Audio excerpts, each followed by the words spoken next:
ഇന്ന് തന്നെ ഡൗൺലോഡ് ചെയ്യൂ. കാണൂ നിങ്ങളുടെ ഫേവറേറ്റ് ഷോസ്. അച്ഛനോട് ഒരുപാട് തട്ടിക്കേറി. അതിന് അയാളുടെ മോളെ പ്രേമിച്ച ഞാനല്ലേ, അച്ഛനല്ലല്ലോ. എന്തെങ്കിലും പറയാനുണ്ടായേക്ക് എന്നോട് പറയാലോ. പിന്നെ അയാളെ ഞാനിന്ന് നീ ശിവേട്ടാ, ഇത് തന്നെ ഞാനൊന്നും പറയാത്ത. എന്തെങ്കിലും പറഞ്ഞ ആ നിമിഷം ചോദിക്കാൻ പോവും. അതെ, കയ്യാങ്കളിയൊന്നും ഉണ്ടായിട്ടില്ലല്ലോ. അങ്ങനെ വല്ല സംഭവിച്ച അയാളെ ഇന്ന് കൊല്ലും ഞാൻ. ഡെയ്സിയുടെ മനസ്സമ്മതമാണ്, അത് മുടക്കാൻ വന്ന എന്തും ചെയ്യൂന്നൊക്കെയാ പറഞ്ഞത്. പിന്നെ ഡെയ്സിയെ കെട്ടാൻ വരുന്നവന്റെ മഹത്വവും. എന്നിട്ട് അച്ഛനെന്ത് പറഞ്ഞു? കുട്ടിയൊക്കെ ഇഷ്ടമാണെങ്കിൽ അവരൊന്നിച്ച് ജീവിക്കൂന്ന് പറഞ്ഞു. അങ്ങനെ പറഞ്ഞോ? അത് ശരി. അപ്പം നമ്മുടെ അച്ഛൻ സ്കോർ ചെയ്ത് നിൽക്കുകയാണല്ലോ. മാത്രമല്ല ഗ്രീൻ സിഗ്നൽ കാണിക്കുകയും ചെയ്തു. കൊള്ളാം. ഇനി ബാക്കി കാര്യങ്ങൾ ഞാൻ നോക്കിക്കോളാം. അല്ല, എന്താ ഉദ്ദേശം?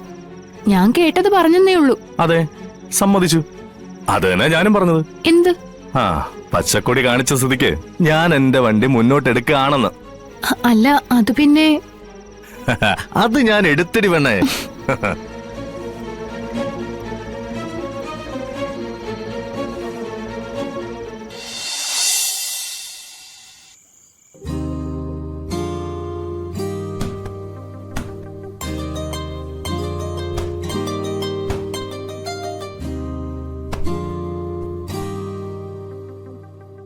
വിഷ്ണുട്ടാ, ദേ ഓരോരുത്തർക്കും മുറിയുണ്ട്. അവിടെ പോയി ഓരോരുത്തരും കിടക്കട്ടെ. നമുക്ക് വേണമെങ്കിൽ ഇവിടെ കിടക്കാം. വെറുതെ എന്തിനാ മറ്റുള്ളവരെ ബുദ്ധിമുട്ടിക്കുന്നേ? മുളക് തന്നേ. അതെ, ഇങ്ങനെ കിടക്കുന്നതിന്റെ സുഖം തനിക്ക് അറിയാഞ്ഞിട്ട്. അതല്ല ഞാൻ പറഞ്ഞത്, അച്ഛന്റെ അമ്മയുടെയും കാര്യ. അവരൊക്കെ കിടന്നോളൂ.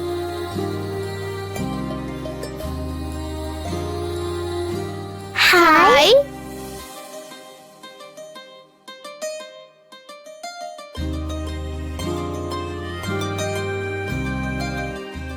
വിഷ്ണുച്ച, അപ്പൊ നമ്മളെല്ലാരും കൂടി ഇന്ന് ഇവിടെയാണോ കിടക്കുന്നേ? പിന്നെ നീ എവിടെയാന്ന് വെച്ചാ കിടന്നോ. ദേ, ആ അറ്റം തൊട്ട് ഈ അറ്റം വരെ സ്ഥലമുണ്ട്. എവിടെയാന്ന് വെച്ചാ എന്റെ മക്കൾ കിടന്നോ. എന്നാ ഞങ്ങൾ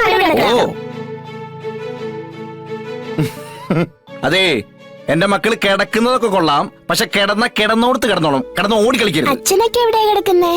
നിങ്ങളൊക്കെ കിടക്ക്, എന്നിട്ട് ഞങ്ങള് കിടന്നോളാം. വിഷ്ണുട്ടാ, ഞാനും രോഹിത് ഇവിടെ കിടന്നോളാം. രോഹിത്തെ, പപ്പി, ഞങ്ങൾ ഇന്ന് ഇവിടെ കിടക്കുന്നേ. കിടക്കുന്നെങ്കിൽ ഇപ്പൊ കിടന്നോണം. ഇല്ല, ഞാൻ സത്യയുടെ കൂടെ കിടക്കൂ. നടക്കട്ടെ. അതെ, ഞങ്ങളിവിടെ ഒന്നിച്ച് കിടന്നോളാം.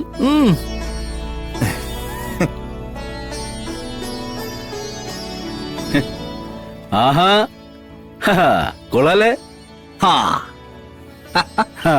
വാ വാ വാ, അച്ഛൻ വാ. പായൊക്കെ വിരിച്ച് കിടക്കാള രീതിയിലാക്കിയൊക്കെ വന്നല്ലേ. എടാ, ഞാനിത് എവിടെയാടാ കിടക്കണ്ടേ? ഏയ്, എന്റെ അമ്മ എവിടെയാന്ന് വെച്ചാ കിടന്നോ. അതൊക്കെ ഓരോരുത്തരുടെ ഇഷ്ടാ. പക്ഷെ ഈ ഹാളിൽ തന്നെ കിടക്കണം, അത്രേ ഉള്ളൂ. ഞാൻ കിടക്കാം, പക്ഷേ നീ ആ ബെഡ് ഒന്ന് ഇവിടെ കൊണ്ടുവന്നിടണം. പറ്റൂല. പന്തിയിൽ പക്ഷപാതം പാടില്ലെന്നാ. അതെ, നമ്മൾ ഇതിനു മുമ്പ് ഇങ്ങനെ കിടന്നിട്ടുള്ളല്ലേ ഭാമേ?